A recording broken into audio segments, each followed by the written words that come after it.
नमस्कार बच्चों, मैं नेहा चौधरी स्वागत करती हूँ आपका। देखिए बच्चों, हम लोग यूनिट नंबर 8 पढ़ रहे थे, जिसमें से डी ब्लॉक के तत्वों के बारे में हम लोगों ने अध्ययन कर लिया था और आज हम लोग पढ़ेंगे एफ ब्लॉक के तत्वों के बारे में। और देखिए बच्चों, एफ ब्लॉक के तत्वों की स्थिति मैं आपको शुरुआत में ही बता चुकी हूँ कि जो एफ ब्लॉक के तत्व होते हैं वो डी ब्लॉक के तत्वों के बीच में पाए जाते हैं। और देखिए, इनकी भी दो श्रेणियां होती है, एक होती है लैंथेनाइड श्रेणी और एक होती है एक्टिनाइड श्रेणी। ठीक है, तो आज हम इनका अध्ययन करेंगे। तो देखिए, ध्यान दीजिए। देखिए लैंथेनाइड, तो देखिए बच्चों, सबसे पहले हम पढ़ेंगे लैंथेनाइड के बारे में। देखिए 4F श्रेणी के तत्वों, देखिए जो ध्यान दीजिएगा, 4F श्रेणी के तत्वों यानी जो लैंथेनाइड्स होते हैं उन्हें 4F श्रेणी के तत्व कहा जाता है। तो देखिए ध्यान दीजिए, 4F श्रेणी के तत्वों जैसे सीरियम से ल्यूटेशियम, देखिए ये सीरियम है और ये ल्यूटेशियम होता है Lu। सीरियम पाया जाता है 58 पर, यानी सीरियम का परमाणु क्रमांक होता है 58 और ल्यूटेशियम का होता है 71। ठीक है, तो देखिए बच्चों, 4F श्रेणी के तत्वों सीरियम से ल्यूटेशियम को सामूहिक रूप से लैंथेनाइड कहते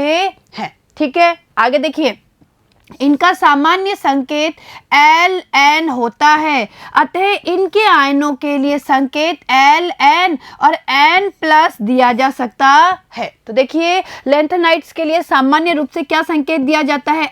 Ln। ठीक है, लैंथेनाइडों का सामान्य इलेक्ट्रॉनिक विन्यास 4F1 5D021 एंड 6S2 होता है। तो देखिए बच्चों, ये आप लोगों को पता होना जरूरी है कि लैंथेनाइडों का सामान्य इलेक्ट्रॉनिक विन्यास क्या होता है। तो देखिए, ये होता है इसका सामान्य इलेक्ट्रॉनिक विन्यास। और देखिए इसमें प्रोमीथियम, देखिए पीएम का मतलब है प्रोमीथियम रेडियोधर्मी होता है, यानी जो प्रोमीथियम होता है वो क्या होता है? वो रेडियोधर्मी तत्व होता है। चलें आगे, चलिए अब देखिए, लैंथेनम तथा लैंथेनाइडों को दुर्लभ मृदा धातु भी कहते हैं। देखिए जो ध्यान दीजिएगा कि जो लैंथेनाइड होते हैं या जो लैंथेनम होते हैं उन्हें हम दुर्बल मृदा धातु भी कहते हैं, क्योंकि प्रारंभ में ये इनके ऑक्साइडों से निष्कर्षित किए जाते थे तथा ऑक्साइडों को मृदा कहा जाता था, जो कि दुर्लभता से प्राप्त होते थे।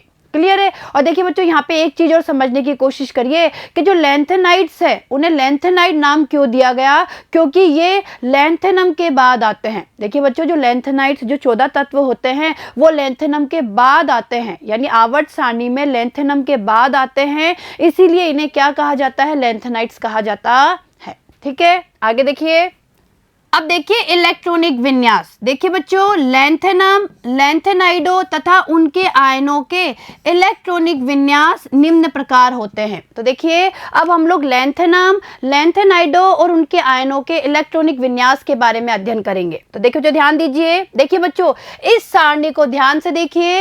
इस सारणी से आप लोगों को इनके इलेक्ट्रॉनिक विन्यास को समझने में बहुत मदद मिलेगी। तो देखिए जो समझने की कोशिश करिए। देखिए सबसे पहले देखिए बच्चों, यहाँ पे देखिए, यहाँ पे आपको बताए हुए हैं परमाणु क्रमांक, यहाँ पे आपको दिए हुए हैं परमाणु क्रमांक और यहाँ पे दिए गए हैं परमाणुओं के नाम। ठीक है, तो सबसे पहले हम ये देख लेते हैं कि जो लैंथेनाइड्स होते हैं उसमें कौन कौन से परमाणु आते हैं। तो देखिए बच्चों ध्यान दीजिए, देखिए यहाँ पे 57 नंबर पे है लैंथेनम। भाई 57 परमाणु क्रमांक पे क्या आता है? लैंथेनम आता है। और देखिए बच्चों, लैंथेनम होता है डी ब्लॉक का तत्व। जो लैंथेनम होता है वो क्या होता है? डी ब्लॉक का तत्व होता है। क्लियर है? और लैंथेनम के बाद देखिए सीरियम, यानी परमाणु क्रमांक 58 से लेके परमाणु क्रमांक 71 तक, यानी सीरियम से लेके ल्यूटीशियम तक के जो तत्व होते हैं वो आते हैं हमारे 4F श्रेणी में, या हम कह सकते हैं लैंथेनाइड्स में आते हैं। तो ये हमारे हो गए F ब्लॉक के तत्व। ठीक है, ये हमारे लैंथेनाइड्स हो गए 58 से लेके 71 तक। क्लियर है? देखिए बच्चों, यहाँ पे दिए हुए हैं इनके संकेत, ये इनके संकेत है। और देखिए ये संकेत हमें पता होना बहुत ही जरूरी है, क्योंकि कभी कभी परीक्षा में इनका इलेक्ट्रॉनिक विन्यास भी पूछ लिया जाता है कि इनके इलेक्ट्रॉनिक विन्यास को समझाइए, तो हमें ये संकेत पता होना जरूरी है।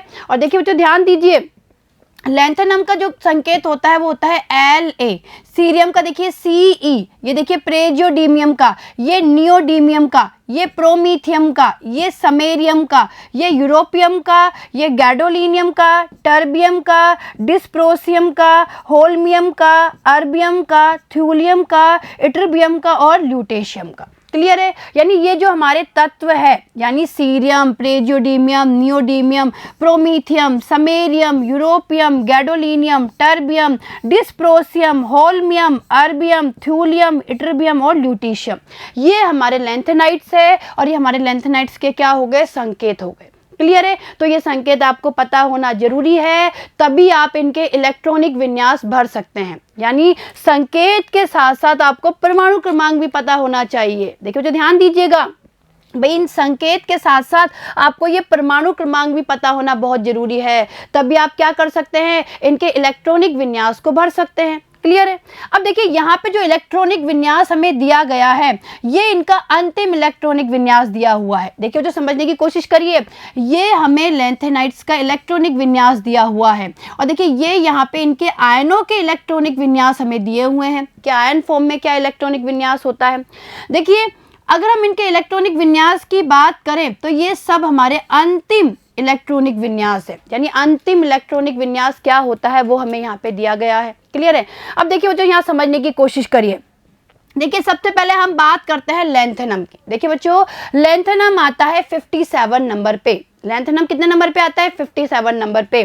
तो देखिए इसका इलेक्ट्रॉनिक विन्यास क्या होगा। देखिए बच्चों लैंथेनम का इलेक्ट्रॉनिक विन्यास हम लिख सकते हैं, इधर समझने की कोशिश करिए, हम लिख सकते हैं जिनोन। देखिए बच्चों जिनोन, और हम लोगों को पता है कि जिनोन कितने नंबर पे आता है, 54 नंबर पे, यानी इसका परमाणु क्रमांक होता है 54। ठीक है, मैं यहाँ लिख देती हूँ 54।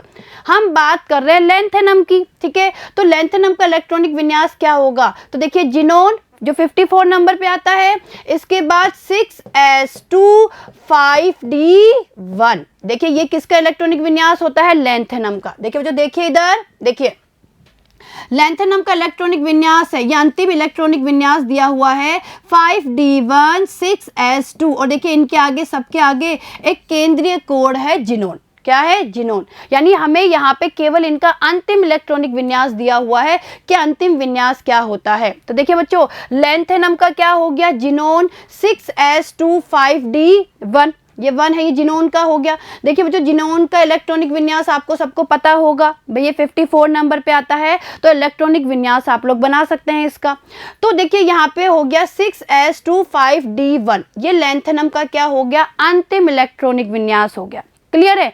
अब देखिए लैंथेनम के बाद हम बात करते हैं सीरियम के बारे में। देखिए जो समझिए, सीरियम आता है 58 नंबर पे, यानी कहने का मतलब है कि लैंथेनम के बाद अब जो इलेक्ट्रॉन आएगा वो किस में आना चाहिए, इस डी कक्षक में आना चाहिए। अरे भाई लैंथेनम 57 नंबर पे आता है, 57 नंबर पे, सीरियम आता है 58 नंबर पे, यानी आने वाला इलेक्ट्रॉन किस में आना चाहिए, इस डी में आना चाहिए। क्लियर है। लेकिन देखिए बच्चों यहाँ पे जो आने वाला इलेक्ट्रॉन है वो डी में ना आकर 4f में आता है, और इसका कारण क्या है, इसका कारण है कि जैसे ही आने वाला इलेक्ट्रॉन 5d कक्षक में आता है तो 4f कक्षकों की ऊर्जा क्या हो जाती है, कम हो जाती है, जिसके कारण क्या होता है, वो इलेक्ट्रॉन 4f कक्षक में चला जाता है। यानी सीरियम का इलेक्ट्रॉनिक विन्यास क्या होगा, देखिए सीरियम का इलेक्ट्रॉनिक विन्यास हो जाएगा जिनोन। क्लियर है। ये 6s2 5d1 और अब इलेक्ट्रॉन चल जाएगा 4f1 में। ठीक है, तो देखिए ये हमारा हो गया सीरियम का इलेक्ट्रॉनिक विन्यास। तो देखिए बच्चों अंतिम इलेक्ट्रॉनिक विन्यास देखिए 4f1 5d1 6s2। क्लियर है। देखिए ये सीरियम का इलेक्ट्रॉनिक विन्यास है, यानी जिनोन है, और जिनोन के बाद जो ये अंतिम विन्यास है वो ये होता है हमारे सीरियम का। क्लियर है, आया समझ में। अब देखिए क्या होगा, अगर प्रेजियोडीमियम की बात करें तो देखिए बच्चों प्रेजियोडीमियम में अब आने वाला इलेक्ट्रॉन, यानी अब जो इलेक्ट्रॉन होंगे वो डी में नहीं जाएंगे, डी के सारे इलेक्ट्रॉन किस में आ जाएंगे, एफ में आ जाएंगे। यानी प्रेजियोडीमियम के लिए देखिए इलेक्ट्रॉनिक विन्यास क्या आ जाएगा, 4f3 6s2, यानी हम ये लिख सकते हैं जिनोन। देखिए हम लिख सकते हैं जिनोन और ये हो जाएगा 4f3 6s2। ठीक है, ये हमारे देखिए प्रेजियोडीमियम के लिए क्या हो गया, ये हमारे इलेक्ट्रॉनिक विन्यास हो गया। और इसी तरीके से अब आने वाले जो इलेक्ट्रॉन है वो किस में आते हैं, 4f कक्षक में आते हैं। और देख लीजिए इसीलिए इन्हें क्या कहा जाता है, एफ ब्लॉक के तत्व या लैंथेनाइड्स कहा जाता है। क्लियर है। तो ये चीज आपको समझ में आई। तो एक बार हम इनके इलेक्ट्रॉनिक विन्यास पे नजर डाल लेते हैं। तो देखिए वो जो समझने की कोशिश करना इलेक्ट्रॉनिक विन्यास को। अब देखिए हमने यहाँ तक देख लिया, प्रेजियोडीमियम तक हमने देख लिया। अब देखिए नियोडीमियम, देखिए बच्चों नियोडीमियम आता है 60 नंबर पे और इसका इलेक्ट्रॉनिक विन्यास होगा 4f4 6s2। ठीक है। प्रोमीथियम का देखिए 4f5 6s2, समेरियम का देखिए 4f6 6s2 और यूरोपियम का देखिए 4f7 6s2। और अब देखिए बच्चों गैडोलिनियम, देखिए बच्चों यहाँ ध्यान दीजिएगा, भाई गैडोलिनियम आता है 64 नंबर पे। देखिए ध्यान दीजिए, गैडोलिनियम आता है 64 नंबर पे और देखिए इसका इलेक्ट्रॉनिक विन्यास देखिए बच्चों, इसका इलेक्ट्रॉनिक विन्यास होगा 4f7 5d1 6s2। देखिए जो ध्यान दीजिएगा, बहुत इंपॉर्टेंट है। देखिए गैडोलिनियम में क्या होता है, अब जो आने वाला इलेक्ट्रॉन है भाई 4f7, भाई यूरोपियम में 4f7 हो गया। अब जो इलेक्ट्रॉन आएगा वो f कक्षक में ना जाकर d कक्षक में जाएगा। और इसका कारण क्या है भाई, इससे क्या होता है, गैडोलिनियम में हमें अर्धपूरित विन्यास यानी 4f7 विन्यास प्राप्त होता है, जो क्या होता है, स्थायी होता है। क्लियर है। तो देखिए बच्चों गैडोलिनियम का इलेक्ट्रॉनिक विन्यास है, ये आपको पता होना चाहिए। तो देखिए इसका इलेक्ट्रॉनिक विन्यास क्या हो जाएगा, जिनोन, भाई पहले आगे तो आ जाएगा जिनोन, ठीक है, और अंतिम हो जाएगा 4f7 5d1 6s2। क्लियर है। इसी तरीके से देखिए, ये देखिए टर्बियम का देखिए 4f9 6s2, डिस्प्रोसियम का देखिए 4f10 6s2, होल्मियम का देखिए 4f11 6s2 और इसी तरीके से अर्बियम का देखिए 4f12 6s2, थ्यूलियम का देखिए 4f13 6s2, इट्रबियम का देखिए 4f14 6s2 और ल्यूटेशियम का देखिए बच्चों 4f14 5d1 6s2। यानी ल्यूटेशियम में भी क्या होगा, अब आने वाला इलेक्ट्रॉन डी कक्षक में जाएगा, जिससे 4f14 स्थायी विन्यास प्राप्त होता है। देख ठीक है। तो देखा आप लोगों ने कि केवल सीरियम में, गैडोलिनियम में और ल्यूटीशियम में ही क्या होता है, डी कक्षक में एक एक इलेक्ट्रॉन होता है, बाकी सब में डी में 0। क्लियर है। तो ये इलेक्ट्रॉनिक विन्यास आपको समझ में आए होंगे। और देखिए बच्चों इन इलेक्ट्रॉनिक विन्यास की आप बहुत अच्छे से प्रैक्टिस करिए, परीक्षा में ये पूछे जाते हैं। और देखिए ये इनके आयनों के इलेक्ट्रॉनिक विन्यास बताए हुए हैं। आयनों का मतलब Ln2+, यानी जब लैंथेनाइड्स में से 2 इलेक्ट्रॉन निकल जाते हैं तो अंतिम इलेक्ट्रॉनिक विन्यास क्या रहता है, और जब 3 इलेक्ट्रॉन निकल जाते हैं तो अंतिम इलेक्ट्रॉनिक विन्यास क्या रहता है, वो हमें यहाँ पे बताया हुआ है। क्लियर है। चले आगे, चलिए अब देखिए बच्चों हम लोगों ने इनके इलेक्ट्रॉनिक विन्यास के बारे में तो पढ़ लिया, इनका इलेक्ट्रॉनिक विन्यास क्या होता है, लेकिन इस इलेक्ट्रॉनिक विन्यास से हमें क्या क्या निष्कर्ष निकलते हैं उसके बारे में हम अध्ययन करेंगे। तो देखिए पहला, देखिए इन सभी तत्वों में 6s2 विन्यास होता है, लेकिन 4f विन्यास भिन्न भिन्न होता है। ठीक है, ध्यान दीजिएगा, इन सभी तत्वों में 6s2 विन्यास होता है, लेकिन 4f विन्यास भिन्न भिन्न होता है। आगे देखिए लैंथेनम का विन्यास 5d1 6s2 होता है। देखिए बच्चों लैंथेनम का अंतिम विन्यास क्या होता है, 5d1 6s2। इसे हम ऐसे भी लिख सकते हैं, जिडोन 5d1 6s2, इस तरीके से भी हम लिख सकते हैं। ठीक है, जबकि इसमें अंतिम इलेक्ट्रॉन 4f में भरा जाना चाहिए। देखिए ध्यान दीजिएगा, भाई इसमें अंतिम इलेक्ट्रॉन 4f में भरा जाना चाहिए n+l नियम के अनुसार, क्योंकि यह वास्तव में d खंड का तत्व है, अतः यह n+l नियम का क्या है, अपवाद है। ठीक है, आगे देखिए तीसरा, देखिए लैंथेनम के पश्चात ऐसा लगता है कि आने वाले इलेक्ट्रॉन 5d में ही भरे जाने चाहिए, लेकिन ये 4f से भरे जाते हैं। देखिए ये 4f में भरे जाते हैं क्योंकि नए इलेक्ट्रॉन आते ही 4f की ऊर्जा 5d से कम हो जाती है। मैंने बताया ना, अभी आपको समझाया था, भाई क्या होता है कि जैसे ही कोई नया इलेक्ट्रॉन आता है 4f की ऊर्जा 5d कक्षक से कम हो जाती है, और इसी कारण प्रेजियोडाइमियम में 5d का एक इलेक्ट्रॉन 4f में आ जाता है।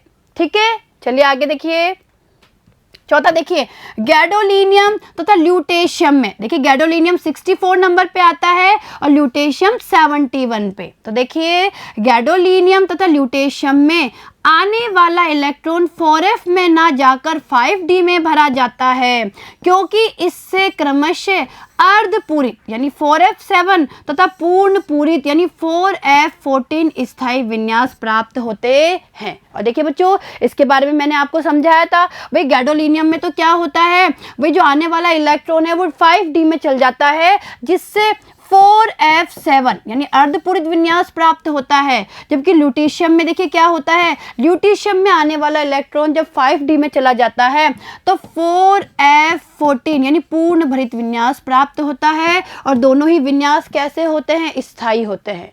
क्लियर है। आगे देखिए पांचवा, लैंथेनाइडो के Ln3 प्लस आयनों के इलेक्ट्रॉनिक विन्यास का क्रम 4f0 से 4f14 तक होता है तथा इनमें +3 ऑक्सीकरण अवस्था ही सर्वाधिक स्थायी होती है। तो देखिए ध्यान दीजिएगा, भाई इनकी जो +3 ऑक्सीकरण अवस्था होती है वही क्या होती है, अधिक स्थायी होती है।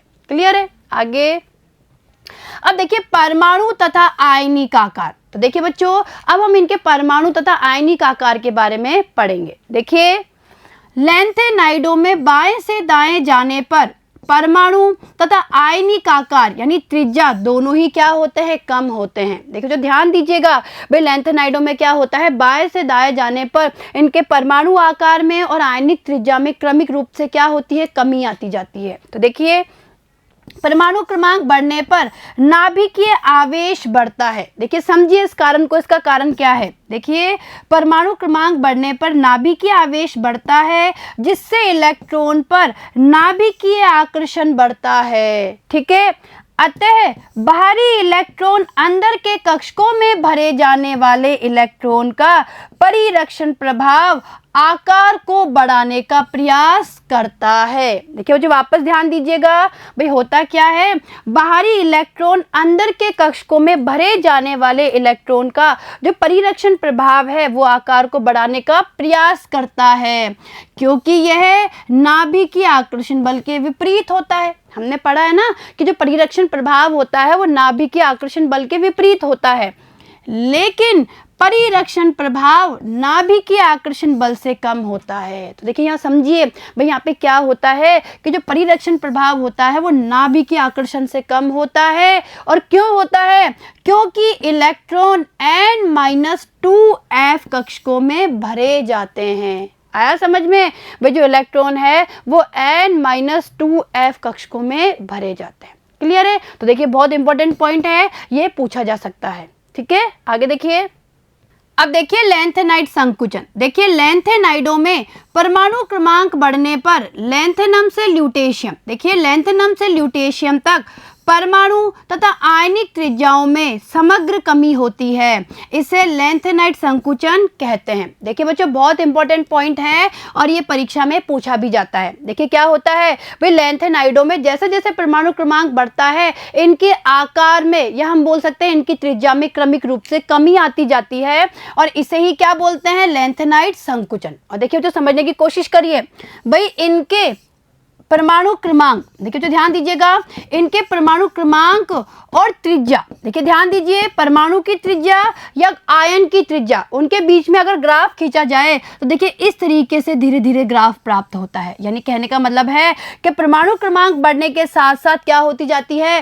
त्रिज्या भी कम होती जाती है, या इसे हम बोल सकते हैं कि आकार में कमी आती जाती है। देखिए वापस समझिए कि भाई जैसे जैसे लैंथेनाइड्स का परमाणु क्रमांक बढ़ता है वैसे वैसे देखिए इनके आकार में क्या हो रही है, आकार में धीरे धीरे कमी आ रही है। क्लियर है। तो इसे ही क्या कहते हैं, लैंथेनाइड संकुचन कहते हैं। ठीक है। आगे देखिए, अब देखिए लैंथेनाइड संकुचन के प्रभाव। देखिए बच्चों बहुत इंपॉर्टेंट है, पूछ लिए जाते हैं। देखिए पहला देखिए, द्वितीय तथा तृतीय संक्रमण श्रेणी के तत्वों के परमाणु आकार में समानता। तो समझिए इसे, लैंथेनाइड संकुचन का तृतीय संक्रमण श्रेणी के तत्वों पर बहुत प्रभाव पड़ता है। इसके कारण तृतीय संक्रमण श्रेणी के तत्वों के परमाणु आकार दूसरी संक्रमण श्रेणी के संगत तत्वों के परमाणु आकार के लगभग समान होते हैं। तो आया समझ में, भाई होता क्या है, द्वितीय तथा जो तृतीय संक्रमण श्रेणी होती है उनके तत्वों के जो परमाणु आकार है वो लगभग क्या होते हैं, समान होते हैं, और इसका कारण क्या है, लैंथेनाइड संकुचन। ठीक है। आगे देखिए, देखिए जिरकोनियम, देखिए जिरकोनियम 160 पिकोमीटर तथा हॉफनियम देखिए 159 पिकोमीटर। ठीक है, कि परमाणु आकार का लगभग समान मान लैंथेनाइड संकुचन का ही क्या है, परिणाम। तो ठीक है भाई, इन दोनों के जो परमाणु आकार है वो लगभग समान होते हैं। देखिए इसका 160 पिकोमीटर, इसका 159 पिकोमीटर। क्लियर है, तो हमने क्या देखा, इसका कारण क्या है, लैंथेनाइड संकुचन। ठीक है, आगे देखिए लैंथेनाइडों का पृथक्करण। देखिए बच्चों, लैंथेनाइडों की आयनिक त्रिज्या में अंतर बहुत कम होता है, इसलिए इनके रासायनिक गुणों में काफी समानता होती है, अतः इन तत्वों का पृथक्करण मुश्किल से होता है। तो आया समझ में भाई, लैंथेनाइड्स का जो पृथक्करण होता है बहुत मुश्किल से होता है, क्योंकि इनकी आयनिक त्रिज्याओं में अंतर बहुत ही कम होता है। ठीक है, आगे, लेकिन इनके आकार में कुछ अंतर होता है, जिसके कारण इनकी विलेयता तथा संकुल बनाने की प्रवृत्ति में भिन्नता आ जाती है, अतः इनका पृथक्करण आयन विनिमय विधि द्वारा संभव हो पाता है। ठीक है, आगे देखिए तीसरा, देखिए हाइड्रोक्साइडों की क्षारीय प्रबलता। देखिए बच्चों, लैंथेनम से ल्यूटेशियम तक इनके हाइड्रोक्साइडों की क्षारीय प्रबलता कम होती है, क्योंकि इनकी आयनिक त्रिज्याओं में कमी होती है। क्लियर है, तो इसका कारण भी क्या है, लैंथेनाइड संकुचन। ठीक है बच्चों, आगे, इसीलिए La और देखिए इसमें क्या है, OH और बाहर है 3। ठीक है, यानी OH का ट्राइस का क्षारीय गुण अधिकतम। देखिए La और ब्रैकेट में OH3, इसका क्षारीय गुण अधिकतम तथा Lu, ठीक है, Lu यानी ल्यूटेशियम, Lu और ब्रैकेट में OH और बाहर 3, ट्राइस है इसका, OH का ट्राइस, इसका क्षारीय गुण न्यूनतम होता है। तो देखिए समझिए भाई, जो ये है, ये जो यौगिक है, इसका क्षारीय गुण तो होता है अधिकतम और इसका क्षारीय गुण क्या होता है, न्यूनतम। क्लियर है, चलिए आगे। अब देखिए ऑक्सीकरण अवस्थाएं। अब देखिए बच्चों, हम लैंथेनाइड्स की ऑक्सीकरण अवस्थाओं के बारे में अध्ययन करेंगे और ये भी बहुत इंपॉर्टेंट टॉपिक है। तो देखिए लैंथेनाइडों की मुख्य ऑक्सीकरण अवस्था +3 होती है। देखिए जो ध्यान दीजिएगा भाई, जो लैंथेनाइड्स होते हैं ना, वो क्या दिखाते हैं, +3 ऑक्सीकरण अवस्था दर्शाते हैं। ठीक है, इसके अतिरिक्त ठोस अवस्था में या विलयन में कुछ यौगिकों में +2 तथा +4 ऑक्सीकरण अवस्था भी पाई जाती है। और इसका कारण क्या है, देखिए इसका कारण इनमें उपस्थित रिक्त यानी F0, अर्धपूरित यानी F7 तथा पूर्ण पूरित यानी F14 कक्षकों का अधिक स्थायित्व है। ठीक है, तो आया समझ में भाई, इनके मुख्य ऑक्सीकरण अवस्था तो +3 होती है, लेकिन देखिए बच्चों, कुछ जो पदार्थ होते हैं, या हम बोल सकते हैं कि कुछ जो लैंथेनाइड्स होते हैं, तो कुछ लैंथेनाइड्स +2 और +4 ऑक्सीकरण अवस्था भी प्रदर्शित करते हैं। ठीक है, आगे उदाहरण देखिए बच्चों, समझिए। पहला उदाहरण देखिए, सीरियम तथा टर्बियम का +4 ऑक्सीकरण अवस्था दर्शाने का कारण इनमें क्रमशः 4F0 तथा 4F7 विन्यास का होना है। तो देखिए जो समझिए भाई, सीरियम और टर्बियम, अगर इन दोनों की बात करें तो ये दोनों ही +4 ऑक्सीकरण अवस्था दर्शाते हैं, और इसका कारण है कि सीरियम में +4 ऑक्सीकरण अवस्था से 4F0 ये विन्यास प्राप्त होता है, जबकि टर्बियम की बात की जाए इसमें प्राप्त होता है 4F7 विन्यास, और ये दोनों ही विन्यास क्या है, स्थायी विन्यास है। ठीक है, आगे देखिए, सीरियम 4 में उत्कृष्ट गैस विन्यास होता है। अब देखिए बच्चों क्या है भाई, सीरियम 4 में 4F क्या हो गया, 0 हो गया भाई, 4F 0 हो गया, यानी अब इसका जो विन्यास हो गया वो कैसा हो गया, उत्कृष्ट गैस विन्यास हो गया। लेकिन यह प्रबल ऑक्सीकारक है। देखिए समझने की कोशिश करना, लेकिन ये क्या होता है, प्रबल ऑक्सीकारक होता है, अतः यह पुनः सीरियम 3 बना देता है। देखिए समझने की कोशिश कीजिएगा, जो सीरियम 4 है, यानी जो सीरियम +4 ऑक्सीकरण अवस्था में होता है, उसका उत्कृष्ट गैस विन्यास होता है और यह प्रबल ऑक्सीकारक होता है, इसीलिए पुनः सीरियम 3 बना देता है। ठीक है, आगे देखिए, सीरियम +4 अपॉन सीरियम +3, यानी ये जो इलेक्ट्रोड युग्म है, इसके उच्च इलेक्ट्रोड विभव यानी E0 मान के कारण यह जल को ऑक्सीकृत कर सकता है। ठीक है, आगे, इस अभिक्रिया का वेग कम होने के कारण इसे विश्लेषणात्मक रसायन में अभिकर्मक के रूप में प्रयोग किया जाता है। तो देखिए ध्यान दीजिए भाई, जो सीरियम 4 है, यानी समझने की कोशिश कीजिए भाई, जो सीरियम 4 है वो प्रबल ऑक्सीकारक की तरह कार्य करता है। ठीक है, तो क्या होता है भाई, इसका उपयोग विश्लेषणात्मक रसायन में किया जाता है। ठीक है, आगे देखिए, ऑक्साइडो यानी MO2 में प्रेजियोडाइमियम, नियोडाइमियम, टर्बियम तथा डायस्प्रोसियम भी +4 अवस्था दर्शाते हैं। तो देखिए बच्चों, ऑक्साइडों की बात की जाए तो ऑक्साइडों के रूप में देखिए Pr, Nd, Tb तथा Dy, यानी ये भी क्या दर्शाते हैं, +4 ऑक्सीकरण अवस्था दर्शाते हैं। ठीक है, आगे देखिए, दूसरा देखिए, यूरोपियम +2 ऑक्सीकरण अवस्था भी दर्शाता है, जिसमें केवल S कक्षक के इलेक्ट्रॉन निकलकर F7 स्थायी विन्यास प्राप्त करते हैं। ठीक है, लेकिन यूरोपियम 2+ प्रबल अपचायक होता है एवं +3 अवस्था में परिवर्तित हो जाता है। देखिए, इसी प्रकार इट्रबियम 2+ भी अपचायक होता है, लेकिन टर्बियम +4, देखिए ध्यान दीजिएगा, टर्बियम +4 F7 विन्यास के कारण ऑक्सीकारक होता है। क्लियर है, तो ये चीजें आपको समझ में आई होगी। चलें आगे, चलिए अब देखिए, यूरोपियम की तरह समेरियम भी +2 तथा +3 अवस्था दर्शाता है।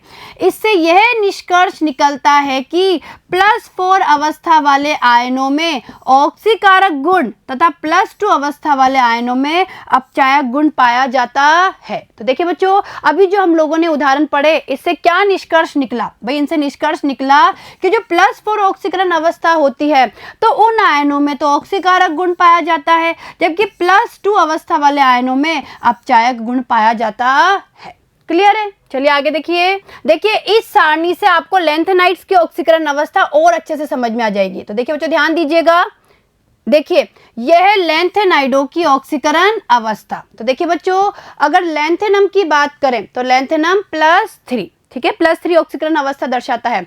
सीरियम देखिए +3 +4, प्रेजियोडीमियम देखिए +3 +4, नियोडीमियम देखिए +2 +3 +4, प्रोमीथियम देखिए +3, समेरियम देखिए +2 +3, यूरोपियम देखिए +2 +3। इसी तरीके से देखिए, अगर गैडोलिनियम की बात करें +3, ठीक है, टर्बियम की बात करें +3 +4, डायस्प्रोसियम की बात करें ये भी +3 और +4, होल्मियम की बात करें तो ये +3, इर्बियम की बात करें तो ये +3, थूलियम की बात करें तो +2 +3 और इट्रबियम देखिए +2 +3 और ल्यूटेशियम देखिए +3। क्लियर है, तो देखिए इस तरीके से आपको ये समझ में आया होगा कि इनकी ऑक्सीकरण अवस्था क्या होती है। और देखिए बच्चों, अगर आप ध्यान से देखेंगे, देखिए अगर आप ध्यान से देखेंगे तो देखिए इनकी +3 ऑक्सीकरण अवस्था मुख्य ऑक्सीकरण अवस्था होती है, जो सभी लैंथेनाइड्स के द्वारा प्रदर्शित की जाती है, जबकि +2 और +4 ऑक्सीकरण अवस्था कुछ विशेष परिस्थितियों में ही या कुछ विशेष लैंथेनाइड्स के द्वारा ही दी जाती है। ठीक है, चलिए आगे देखिए। अब देखिए सामान्य अभिलक्षण। तो देखिए अब हम इनके सामान्य लक्षणों के बारे में बात करेंगे। पहला देखिए भौतिक गुण।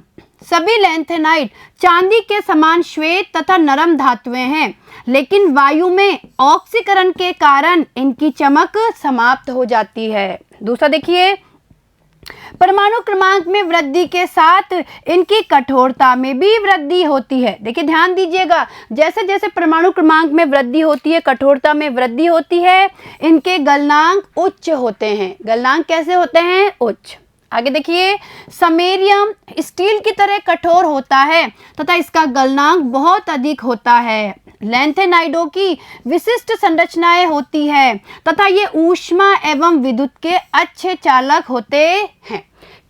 केवल यूरोपियम तथा इट्रबियम और कभी कभी समेरियम तथा थ्यूलियम को छोड़कर इनके घनत्व तथा अन्य गुणों में सामान्य परिवर्तन होता है। ये धातुएं आघात वर्धनीय एवं तन्य होती है, जिनकी तनन सामर्थ्य बहुत कम होती है। ठीक है, आगे दूसरा देखिए रंग तथा चुंबकीय गुण। देखिए बच्चों, लैंथेनाइडों में कुछ त्रिसंयोजी आयन ठोस अवस्था तथा विलयन में रंगीन होते हैं। इन आयनों का रंग इलेक्ट्रॉनों की उपस्थिति के कारण होता है। ठीक है, आगे देखिए, लैंथेनम 3+ तथा ल्यूटेशियम 3+ आयन रंगहीन है, परंतु शेष लैंथेनाइड आयन रंगीन होते हैं। और देखिए बच्चों, लैंथेनाइड आयन रंगीन क्यों होते हैं? इनका कारण होता है एफएफ संक्रमण। तो देखिए, लेकिन एफएफ संक्रमण के कारण अवशोषण बैंड संकीर्ण होते हैं। तो देखिए, इनके रंग का कारण होता है एफएफ संक्रमण। और देखिए, एफएफ संक्रमण के कारण ही जो इनके अवशोषण बैंड होते हैं वो कैसे होते हैं? वो संकीर्ण होते हैं। क्लियर है? आगे देखिए, कुछ आयनों का रंग समान होता है, जैसे देखिए Pr3+ वे Tm+3 ये हरे रंग के होते हैं। इसी तरीके से देखिए Nd3+ वे Er3+ गुलाबी होते हैं। आगे देखिए 4F0, ठीक है, यानी लैंथेनम 3+ तथा सीरियम 4+ एवं 4F14 इट्रिबियम 2+ तथा ल्यूटेशियम 3+ विन्यास के अतिरिक्त अन्य सभी विन्यास युक्त लैंथेनाइड आयन अनुचुंबकीय होते हैं। तो देखिए तो ध्यान दीजिएगा भाई, ये जो हमें बताया हुआ है 4F0 और 4F14 जो विन्यास है, इनके अतिरिक्त अन्य जो जितने भी विन्यास होते हैं वो विन्यास युक्त लैंथेनाइड, देखिए ध्यान दीजिएगा, अन्य विन्यास युक्त लैंथेनाइड आयन कैसे होते हैं? अनुचुंबकीय होते हैं तथा नियोडीमियम का अनुचुंबकीय गुण अधिकतम होता है। ठीक है, आगे तीसरा देखिए, आयनन एंथैल्पी तथा क्रियाशीलता। देखिए लैंथेनाइडों की प्रथम आयनन एंथैल्पी का मान लगभग 600 किलोजूल मोल इनवर्स होता है तथा इनकी द्वितीय आयनन एंथैल्पी लगभग 1200 किलोजूल मोल इनवर्स होती है। देखिए ध्यान दीजिएगा, जो कि कैल्शियम की द्वितीय आयनन एंथैल्पी के समान है। अतः प्रारंभिक लैंथेनाइडों की क्रियाशीलता कैल्शियम के समान होती है। ठीक है, आगे, लेकिन परमाणु क्रमांक बढ़ने पर इनकी क्रियाशीलता एल्यूमिनियम के समान होती जाती है। लैंथेनाइडों की क्रियाशीलता डी ब्लॉक के तत्वों से अधिक होती है। ठीक है, अगला गुण देखिए इनका अपचायक गुण, देखिए इस अर्ध अभिक्रिया से समझिए।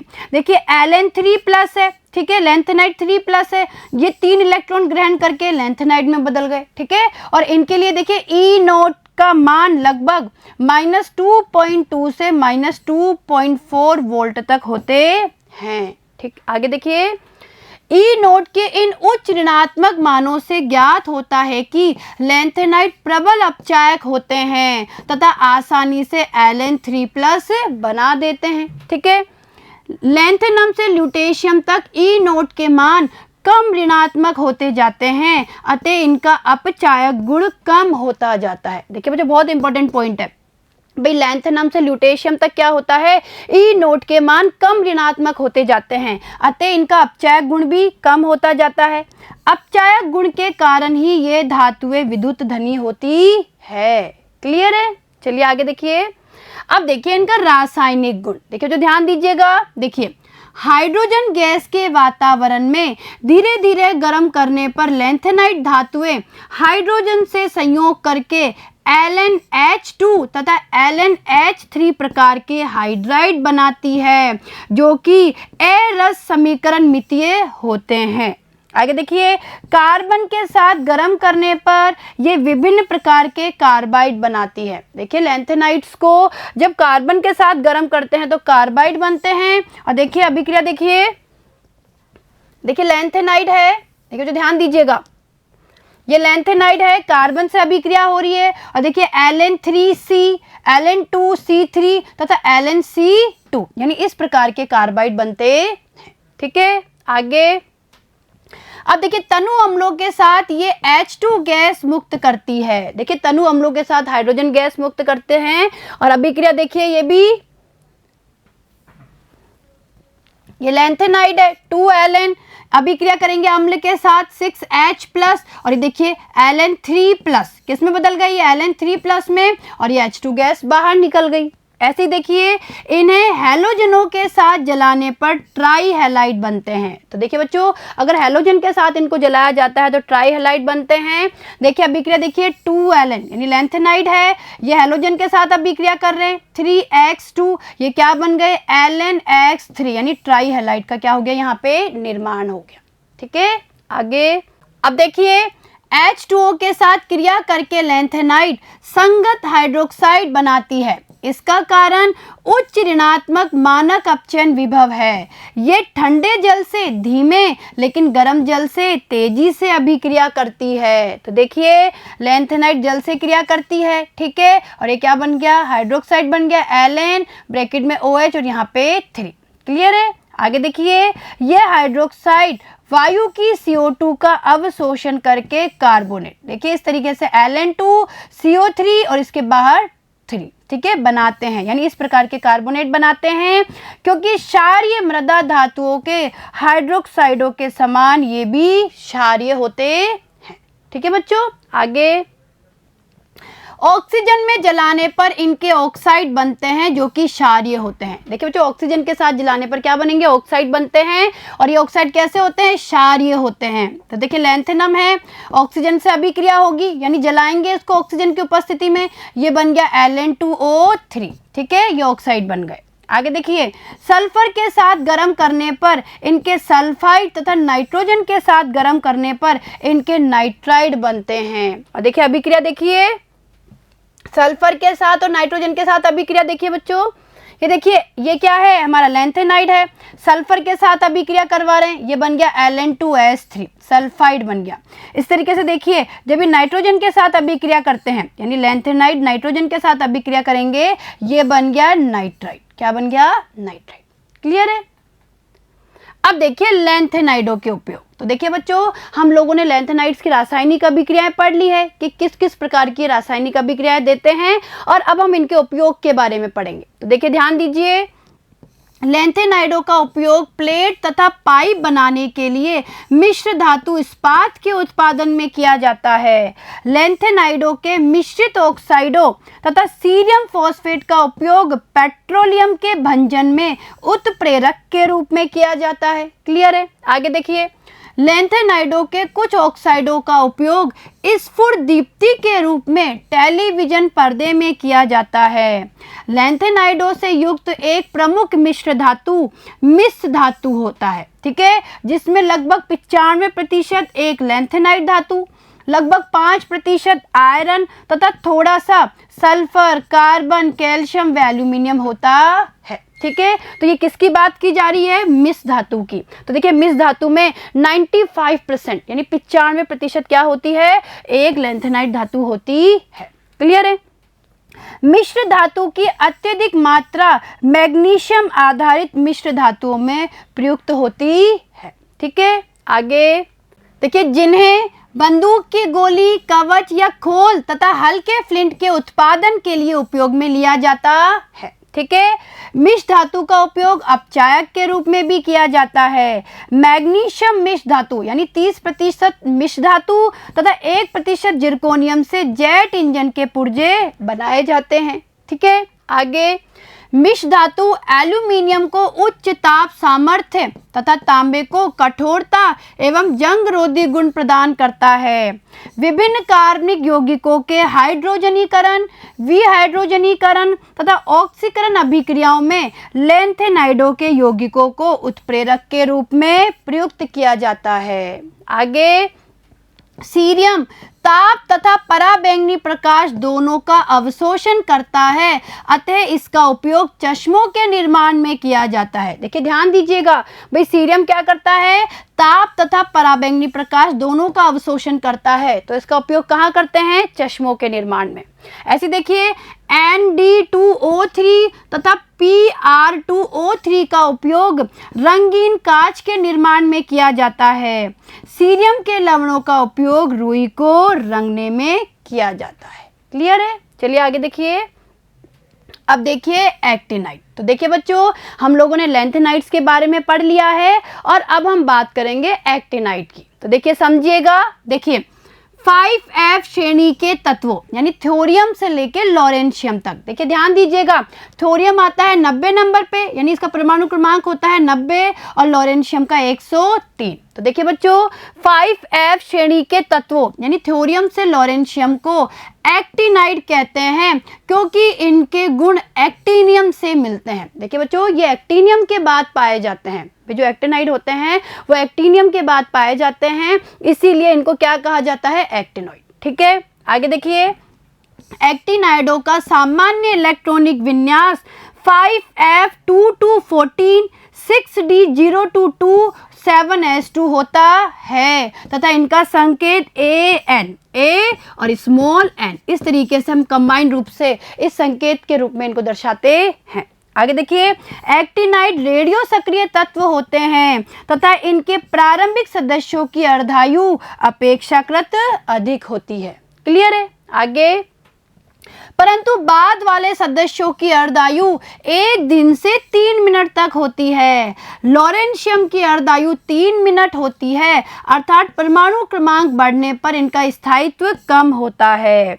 आगे देखिए यूरेनियम यानी यूरेनियम 92, परमाणु क्रमांक क्या है यूरेनियम का, 92। तो देखिए यूरेनियम के बाद के सभी तत्व रेडियो सक्रिय व कृत्रिम होते हैं तथा ये प्रकृति में नहीं पाए जाते और इन्हें परा यूरेनियम तत्व या अति भारी तत्व कहते हैं। तो देखिए ध्यान दीजिए भाई यूरेनियम के बाद के जो सभी तत्व होते हैं वो रेडियो सक्रिय और कृत्रिम होते हैं, जो प्रकृति में नहीं पाए जाते हैं इन्हें या तो परा यूरेनियम तत्व कहते हैं या अति भारी तत्व कहते हैं।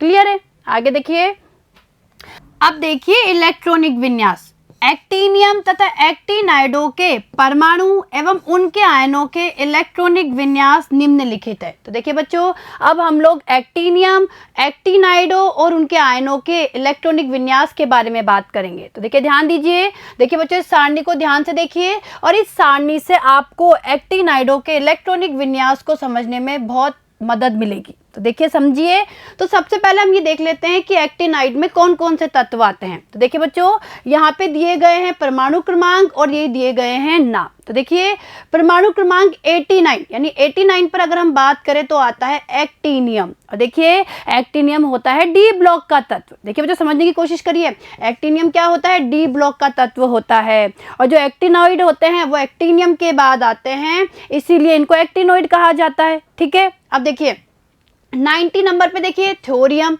91 पे प्रोटेक्टिनियम, 92 पे यूरेनियम, 93 पे नेप्टूनियम, 94 पे प्लूटोनियम, 95 पे एमरीशियम, 96 पे क्यूरियम, 97 पे बर्केलियम, 98 पे कैलिफोर्नियम, 99 पे आइंस्टाइनियम, 100 पे देखिए फर्मियम, 101 पे देखिए मेंडेलिवियम, 102 पे देखिए नोबेलियम और 103 पे देखिए लॉरेंशियम। क्लियर है? तो देखिए बच्चों यहाँ पे परमाणु क्रमांक 90 से लेके 103 तक यानी 90 से लेके 103 परमाणु क्रमांक तक के जो तत्व होते हैं वो एक्टिनाइड्स में आते हैं।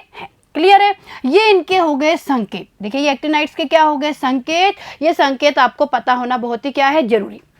तो देखिए यहाँ पे दिया हुआ है इनका इलेक्ट्रॉनिक विन्यास, ये अंतिम इलेक्ट्रॉनिक विन्यास दिया हुआ है और इनसे आगे क्या है, रेडॉन। देखिए इनसे आगे क्या है, रेडॉन, यानी रेडॉन है और रेडॉन हमें पता है 86 नंबर पे आता है, यानी रेडॉन का परमाणु क्रमांक क्या होता है, 86। और ये उसके बाद में इनके क्या दिए हुए हैं, अंतिम इलेक्ट्रॉनिक विन्यास दिए हुए हैं। तो देखिए अगर हम एक्टिनियम की बात करें तो ये क्या हो जाएगा, अंतिम इलेक्ट्रॉनिक विन्यास 6D1 7s2। क्लियर है?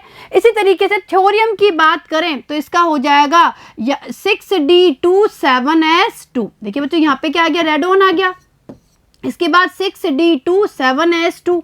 इसी तरीके से प्रोटेक्टिनियम की बात करें 5F2 6D1 7s2। तो देखिए समझने की कोशिश करिए, जो प्रोटेक्टिनियम है प्रोटेक्टिनियम से क्या होगा, यहाँ पे जो इलेक्ट्रॉन है वो किस में आने शुरू हो जाएंगे, एफ में। देखिए बच्चों वापस समझिए भाई, अगर हम एक्टिनियम और थोरियम की बात करें तो देखिए यहाँ पे 6d1 है, यहाँ 6d2 है, ठीक है।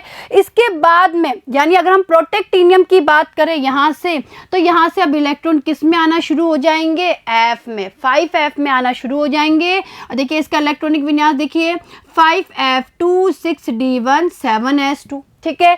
इसके बाद देखिए यूरेनियम का देखिए 5f3 6d1 7s2, नेपच्यूनियम का देखिए 5f4 6d1 7s2। क्लियर है, आया समझ में। और इसके बाद प्लूटोनियम का देखिए 5f6 7s2। तो देखिए बच्चों यहाँ पे समझने की कोशिश करना, 1 2 3 4 यानी कहने का मतलब है नेपच्यूनियम तक डी में एक इलेक्ट्रॉन रहता है। क्लियर है भाई, थोरियम में डी में 2 इलेक्ट्रॉन, फिर एक इलेक्ट्रॉन, और उसके बाद प्लूटोनियम से डी में 6d में कोई इलेक्ट्रॉन नहीं होता, इलेक्ट्रॉन किस में आ जाता है, 5f में। देखिए प्लूटोनियम का इलेक्ट्रॉनिक विन्यास क्या निकला, 5f6 7s2। ऐसे अमरेशियम का देखिए 5f7 7s2। और देखिए बच्चों क्यूरियम का देखिए, ये बहुत इंपॉर्टेंट है।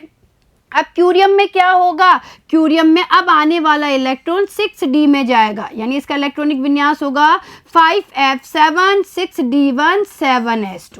क्लियर है। और ऐसा क्यों होता है, क्योंकि ऐसा होने पर इसमें अर्धपूरित विन्यास 5f7 प्राप्त होता है, ठीक है। ऐसे देखिए बर्केलियम का देखिए 5f9 7s2, कैलिफोर्नियम का देखिए 5f10 7s2, आइंस्टाइनियम का देखिए 5f11 7s2, फर्मियम का देखिए 5f12 7s2, ऐसे मेंडेलिवियम का देखिए 5f13 7s2, नोबेलियम का देखिए 5f14 7s2, और लॉरेंशियम का देखिए लास्ट में 5f14। और अब आने वाला इलेक्ट्रॉन अब क्या आएगा, 6d में, तो 5f14 6d1 7s2, ठीक है। तो देखिए बच्चों ये इनके इलेक्ट्रॉनिक विन्यास है, इनकी भी आप अच्छे से प्रैक्टिस करिए। और देखिए ये इनके आयनों में यानी आयनिक फॉर्म में क्या अंतिम इलेक्ट्रॉनिक विन्यास होता है वो यहाँ पे दिए गए हैं। क्लियर है, तो ये आपको समझ में आए होंगे, तो आप इनकी बहुत अच्छे से प्रैक्टिस करिए। चलें आगे,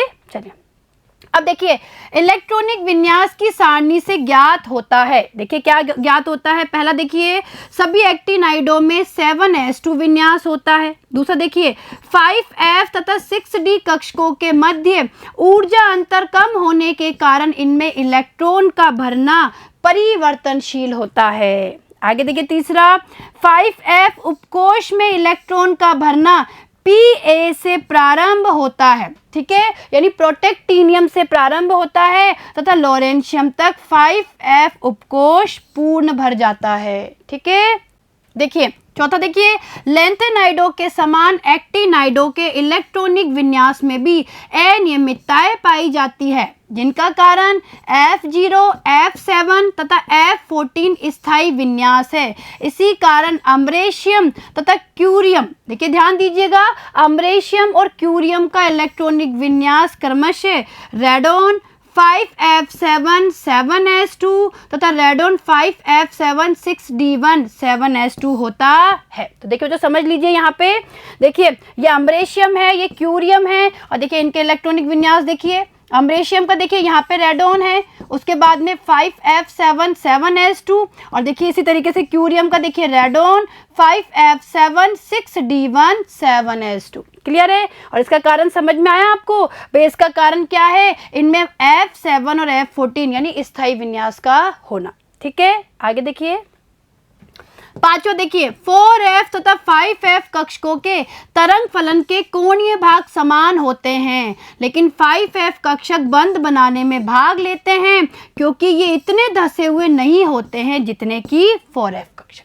क्लियर है। चलिए आगे, अब देखिए परमाणु तथा आयनिक आकार। देखिए एक्टिनाइडों में परमाणु तथा आयनिक आकार की सामान्य प्रवृत्ति लैंथेनाइडों के समान होती है।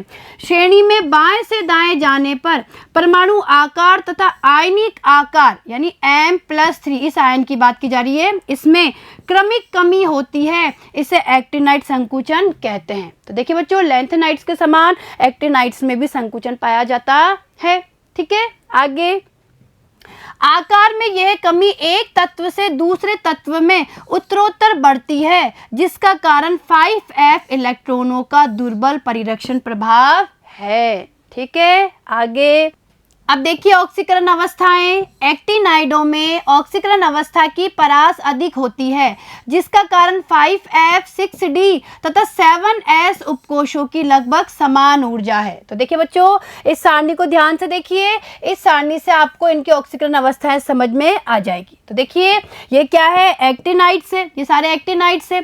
अगर आप ध्यान से देखेंगे तो देखिए इसमें +3 ऑक्सीकरण अवस्था, यानी थोरियम को छोड़कर सभी +3 ऑक्सीकरण अवस्था प्रदर्शित कर रहे हैं, जबकि देखिए +4 ऑक्सीकरण अवस्था केवल यही प्रदर्शित कर रहे हैं। ठीक है, ये देखिए +5 +6 और ये +7। क्लियर है? तो इस तरीके से ये इनका क्या हो गया, इनकी ऑक्सीकरण अवस्थाएं हो गई। चलें आगे, चलिए।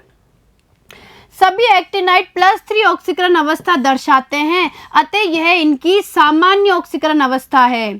श्रेणी के प्रारंभिक अर्धभाग वाले तत्वों द्वारा सामान्यतः उच्च ऑक्सीकरण अवस्थाएं प्रदर्शित की जाती है। जैसे देखिए TH में +4 यानी थोरियम में +4, Pa, U तथा Np में यानी यूरेनियम और नेपच्यूनियम में क्रमशः +5 +6 तथा +7 ऑक्सीकरण अवस्था होती है, परंतु बाद वाले तत्वों में ऑक्सीकरण अवस्थाएं कम होती जाती है। आगे थोरियम केवल +4 ऑक्सीकरण अवस्था दर्शाता है तथा एक्टिनियम एवं कैलिफोर्नियम से लॉरेंशियम तक के सभी तत्व केवल +3 ऑक्सीकरण अवस्था दर्शाते हैं।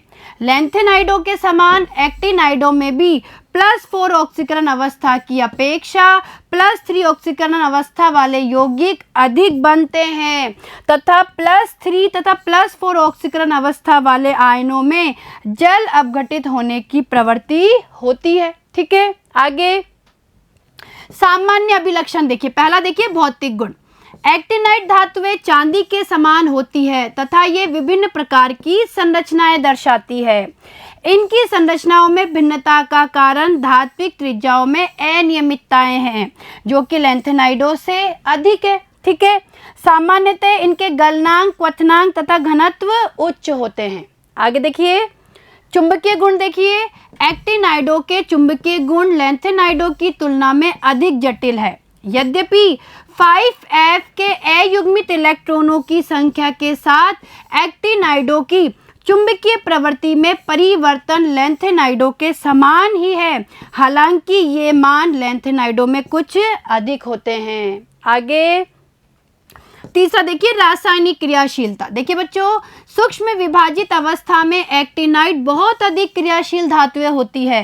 एक्टिनाइड उबलते हुए जल से क्रिया करके ऑक्साइड तथा हाइड्राइड का मिश्रण बनाते हैं तथा ये अधिकांश अधातुओं से सामान्य ताप पर ही संयोजन कर लेते हैं। ठीक है, आगे देखिए हाइड्रोक्लोरिक अम्ल सभी एक्टिनाइडों से क्रिया करता है, परंतु अधिकतर धातुएं नाइट्रिक अम्ल द्वारा बहुत कम प्रभावित होती है, क्योंकि इन पर ऑक्साइड की सहरक्षी परत बन जाती है। और देखिए एक्टिनाइडों की क्षारों से कोई क्रिया नहीं होती। ठीक है, आगे अब देखिए लैंथेनाइडों तथा एक्टिनाइडों के गुणों की तुलना। तो देखिए बच्चों, अब हम इनके गुणों की तुलना करेंगे। तो देखिए एक्टिनाइडों और लैंथेनाइडों की तुलना करने पर ज्ञात होता है कि एक्टिनाइडों में लैंथेनाइडों की तरह का व्यवहार श्रेणी के दूसरे भाग तक पहुंचने तक स्पष्ट नहीं होता है, लेकिन प्रारंभिक एक्टिनाइड लैंथेनाइडों के समान आपस में निकट समानताएं दर्शाते हैं तथा इनके गुणों में क्रमिक परिवर्तन होता है। ठीक है, आगे लैंथेनाइड तथा एक्टिनाइड संकुचन का तत्वों के आकार पर बहुत प्रभाव पड़ता है और इसीलिए संगत आवर्त में उनके बाद में आने वाले तत्वों के गुणों पर भी प्रभाव पड़ता है। लेकिन लैंथेनाइड संकुचन अधिक महत्वपूर्ण है, क्योंकि एक्टिनाइडों के पश्चात आने वाले तत्वों का अध्ययन नहीं हो पाया है। ठीक है, आगे अब देखिए समानताएं। देखिए दोनों में क्या समानताएं हैं। देखिए पहला देखिए, दोनों ही श्रेणियों के तत्वों के परमाणुओं के बाह्यतम 3 कोश आंशिक रूप से तथा शेष आंतरिक कोश पूर्ण भरे होते हैं। देखिए बच्चों, ये बहुत इंपॉर्टेंट पॉइंट्स है। ये समानताएं हैं भाई, लैंथेनाइड्स और एक्टिनाइड्स में क्या समानताएं होती है। दूसरा देखिए दोनों ही श्रेणियों में आयनिक त्रिज्याओं के मान परमाणु क्रमांक बढ़ने के साथ कम होते हैं। तीसरा देखिए, दोनों ही श्रेणियों के तत्व +3 ऑक्सीकरण अवस्था प्रदर्शित करते हैं। ठीक है, आगे देखिए, अधिकांशतः समान विन्यास वाले लैंथेनॉइड तथा एक्टिनॉइड आयनों के रंग लगभग समान होते हैं। आगे देखिए, लैंथेनाइडों तथा एक्टिनाइडों में समान विन्यास वाले तत्वों के चुंबकीय गुण भी लगभग समान होते हैं। एक्टिनाइडों द्वारा संकुल बनाने में 5f कक्षकों का योगदान अधिक होने के कारण इनके चुंबकीय गुण अपेक्षाकृत कम होते हैं। ठीक है, आगे, दोनों ही श्रेणियों के तत्व विद्युत धनी हैं, अतः इनकी विद्युत ऋणात्मकता बहुत कम होती है तथा ये अत्यंत क्रियाशील होते हैं। ठीक है, और देखिए, दोनों ही श्रेणियां आयन विनिमय का गुण दर्शाती हैं। ठीक है बच्चों, आगे देखिए, अब देखिए विभिन्नताएं। देखिए, अब हम बात करेंगे कि लैंथेनाइड और एक्टिनाइड में क्या अंतर होता है, क्या विभिन्नताएं होती है। देखिए, और परीक्षा में ये प्रश्न पूछ भी लिया जाता है, तो देखिए ध्यान दीजिएगा।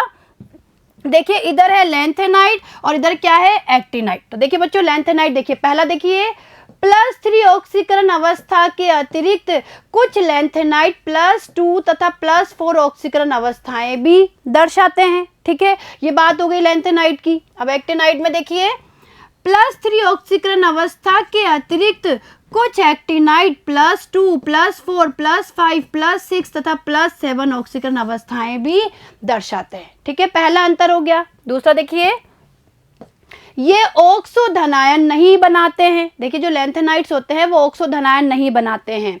इसी तरीके से देखिए, एक्टिनाइड में देखिए, ये ऑक्सो धनायन बनाते हैं। जैसे देखिए, UO+, UO2+, PuO2+ आदि। क्लियर है। अब देखिए तीसरा अंतर, तीसरा देखिए, लैंथेनाइड्स में प्रोमीथियम के अतिरिक्त कोई तत्व रेडियो एक्टिव नहीं है, और एक्टिनाइड में देखिए ये सभी तत्व रेडियो एक्टिव है। यानी जो एक्टिनाइड होते हैं वो सभी क्या होते हैं, रेडियो एक्टिव होते हैं। क्लियर है। आगे देखिए, चौथा देखिए, इनमें संकुल बनाने की प्रवृत्ति बहुत कम होती है तथा ये केवल आयनिक यौगिक बनाते हैं। और एक्टिनाइड में देखिए बच्चों, इनमें संकुल बनाने की प्रवृत्ति अधिक होती है, जिसका कारण आयनों पर अधिक आवेश तथा उनका छोटा आकार है। ठीक है, आगे देखिए।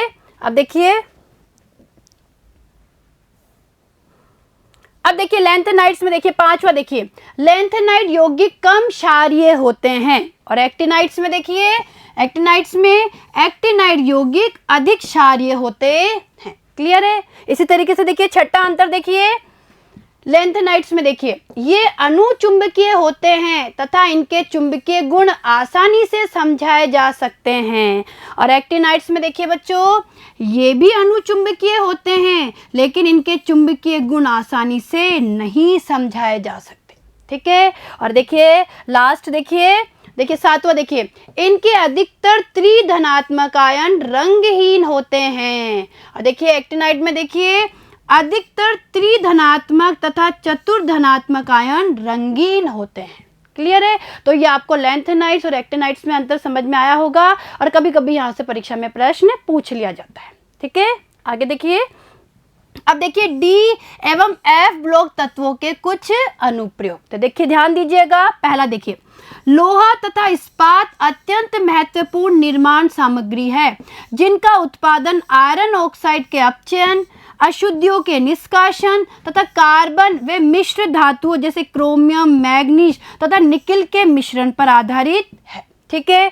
दूसरा देखिए, TiO यानी टाइटेनियम का जो ऑक्साइड है को वर्णक उद्योग में प्रयुक्त किया जाता है। आगे तीसरा देखिए, MnO2 का उपयोग शुष्क सेलों में किया जाता है। बैटरी उद्योग में जिंक तथा निकिल या कैडमियम भी आवश्यक होते हैं। चौथा देखिए, कॉपर, सिल्वर तथा गोल्ड मुद्रा धातुएं हैं।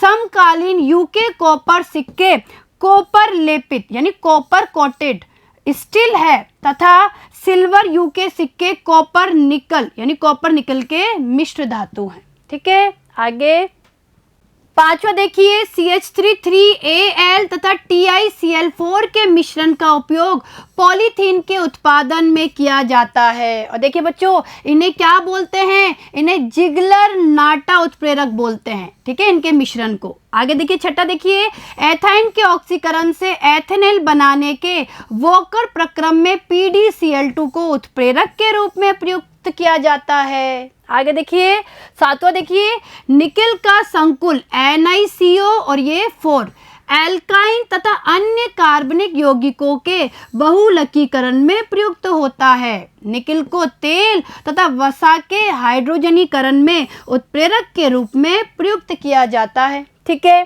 आठवां देखिए, AgBr के विशिष्ट प्रकाश संवेदी गुणों के कारण इसे फोटोग्राफी में प्रयुक्त किया जाता है। आगे नवा देखिए, सल्फ्यूरिक अम्ल के उत्पादन की संपर्क विधि में SO2 के ऑक्सीकरण में V2O5 को उत्प्रेरक के रूप में प्रयुक्त किया जाता है। दसवां देखिए, होबर विधि से अमोनिया बनाने के लिए आयरन उत्प्रेरक प्रयुक्त होता है। और 11वां देखिए, Ag तथा Au, देखिए बच्चों Ag यानी सिल्वर और Au यानी गोल्ड, यानी सिल्वर तथा गोल्ड के समान प्लेटिनम भी एक बहुमूल्य धातु है जिससे ज्वेलरी बनाई जाती है तथा इसे विभिन्न रासायनिक प्रक्रमों में उत्प्रेरकों के रूप में भी प्रयुक्त किया जाता है।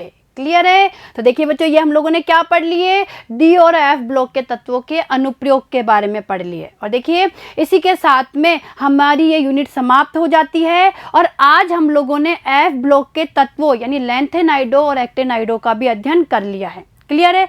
और देखिए बच्चों, अब हम अगले वीडियो में इस यूनिट के अभ्यास प्रश्नों के ऊपर चर्चा करेंगे। ठीक है, धन्यवाद।